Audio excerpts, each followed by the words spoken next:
What's up, man?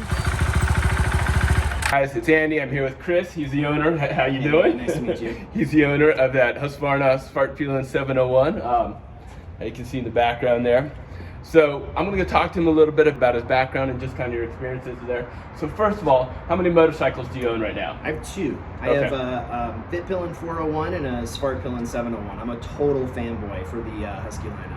You like the Huskies. Now they don't make the 701 anymore. They don't. Yeah, they stopped making it. I think it's in preparation of something bigger coming, but I think that makes my bike that much more special. That much more special. And it's a big old single cylinder. In fact, if I'm not mistaken, it's the largest single cylinder out there right now, if I'm not mistaken. Yeah, it was at one time the most powerful. It's not anymore, but it was at one point the largest and the most powerful single cylinder on sale. Okay, and what was your first motorcycle?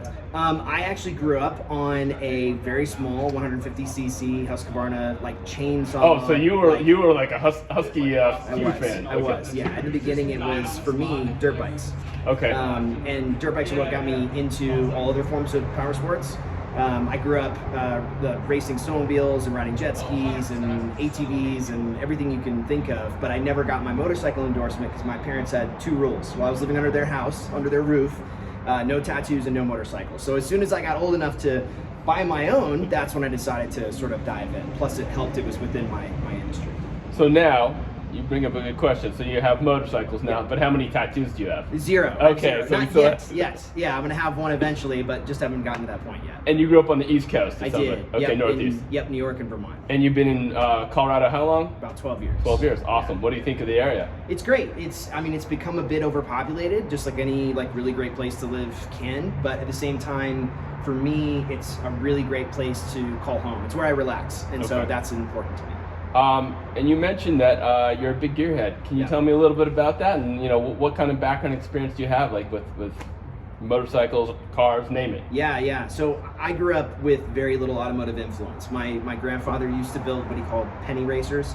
He'd take junkyard V8s and drop them into just dilapidated two-door cars, and he'd go race them. For me, that was the only honest connection I had to the gearhead's true origins. Otherwise, it was just interest for me. I was insatiable when it came to data. I would read every page of Car and Driver, Motor Trend, Road and Track, and growing up, that for me was sort of my exploration time, because I lived in the woods of Vermont where you really didn't see a lot of these cars. Right. So I became enamored with the whole automotive market, but I didn't think that it would provide me with a good living, and so I ended up studying marketing, thinking that might be my way into whatever industry I wanted to work in.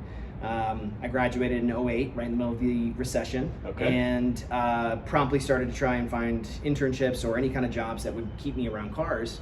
And I found an agency actually here in Boulder who had a major account with Ford, and that was sort of the genesis of my automotive work. And now I work with over 12 manufacturers, 6 agencies across the United States and the UK, helping them launch new cars and develop new cars and teach people how to drive on-road and off-road and all over the place. So it's a really fun time. Awesome. What car do you have right now, or what vehicles do you have right now? That's a good question. So I have a 2010 Xterra. That's sort of my runabout. I have a 2019 Golf R. That is pretty much the everyday driver, right? It does everything. Go to the mountains, go on the track, all of it. Sure. And then I have the 2 Husqvarnas. That's my whole fleet at the moment. And let's get to motorcycles a little bit. That's cool. Yeah.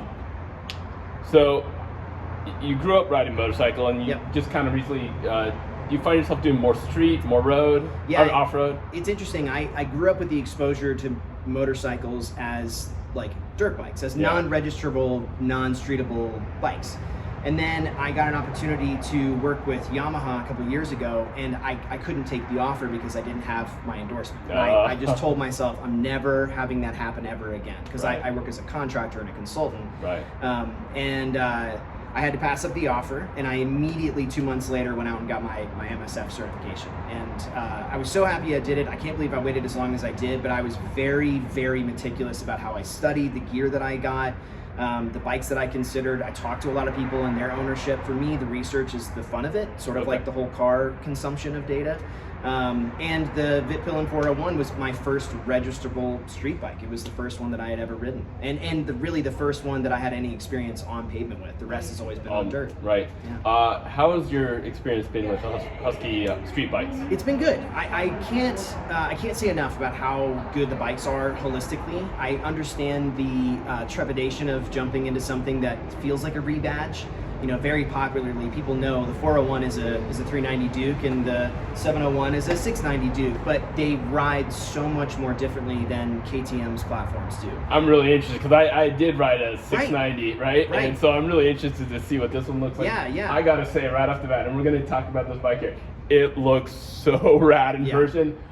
It didn't do it for me as much like in pictures, but just seeing it, this bike's rad. All right, cool. Any other thoughts before I go take out your bike? No, you need to go ride, man. Get I out of will. here. I will. Okay. Well, I appreciate it much. Yeah. All right, thanks for watching. We'll get some more episodes. Please like and subscribe. Thank you, Chris. Of course. You want to give any shout outs? No, go to Twisted Road and check out my bikes. All right. So Fartpillen 701, Vitpillen 401 in Boulder, Colorado. We'll see you soon.